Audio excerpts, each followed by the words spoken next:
मैं को चंगा जो लगदे दसा क्या करा मारका भरावां नाल जिंदगी होंदी है दोस्तां नाल जिंदगी होंदी है। नवीद बोदला साहब सारे इकट्ठे आ बैठे हैं बहावलपुर इकट्ठे आसे वाला मैं डीजी खान आया हफ्ते इतवार दी सारी छुट्टी है ते बोदला साहब डीजी खान आ गए बहावलपुर के ने सुना बोदला साहब बहावलपुर दी क्या सक्सेस स्टोरी है या क्या प्रोग्रेस है? बहावलपुर दी सर जी ये सक्सेसफुल स्टोरी है। सब पहले एक्सपीरियंस है ना अल्हम्दुलिल्लाह जड़न दे तौर नाल रले हैं साडा एक्सपीरियंस इवें समझो वो केटू दी पहाड़ियां तक बुलंद थी गए सदके थे ना ते अल्हम्दुलिल्लाह सारी सक्सेसफुल स्टोरी ये है जेडी नेक्स्ट वीक तोरे ऑफिशियल पेज दे उत्ते असां लॉन्च करे सुन। ठीक है साडे पहले 5 स्टूडेंट हैं जिन्हें को असां पहला सेशन है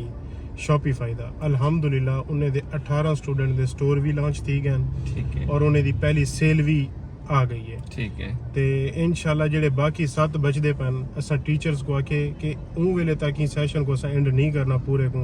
जे तक ये 7 भी उन्हें दे बराबर नहीं थी मैंने कमाल ते इंशाल्लाह ये असां बहावलपुर को भी निकले सो ISA दी तरफों पूरे जनूबी पंजाब को जितना जितना साडे जेडे तोरे फैन फॉलोइंग है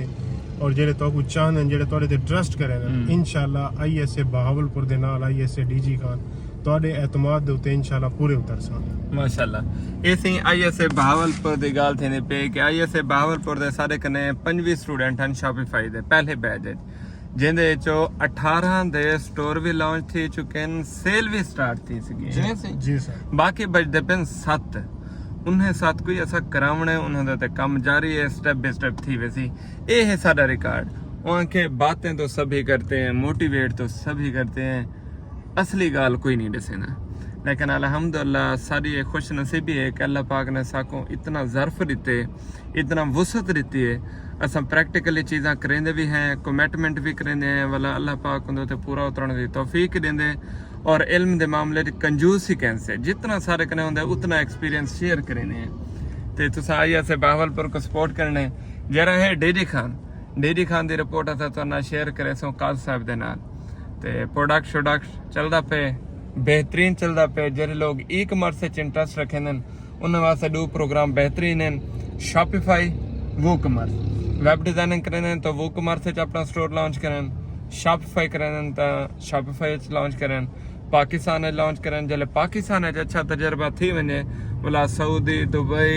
Qatar Kuwait Oman Canada UK USA जिथां दे इलाके स्टोर लॉन्च करो तुहारा भिरा तुहारे नाल है इंशाअल्लाह पूरी कोशिश है असां सराकी वैसे बिच साडा सराकी यूनिवर्सिटी होसी साडी इंशाअल्लाह कि असां छोटे छोटे स्टेप कने सराकी यूनिवर्सिटी दी बुनियाद रखे सो बस तुसां सारे नाल थे रह गए करो तो जेरे मार्का थोड़ा जा इवें गुस्सा कीती पे उन्हनि जा कशा की पे उन्हनि उन्हें वास्ते तुसां ना तजजिया किता करो डिठा करो कि बे लोग क्या करेंदे पे असां क्या करेंदे पे और सारी प्रोग्रेस विच क्या फर्क है जिथा इंप्रूवमेंट की जरूरत होंदी है लाजमी तंज किता करो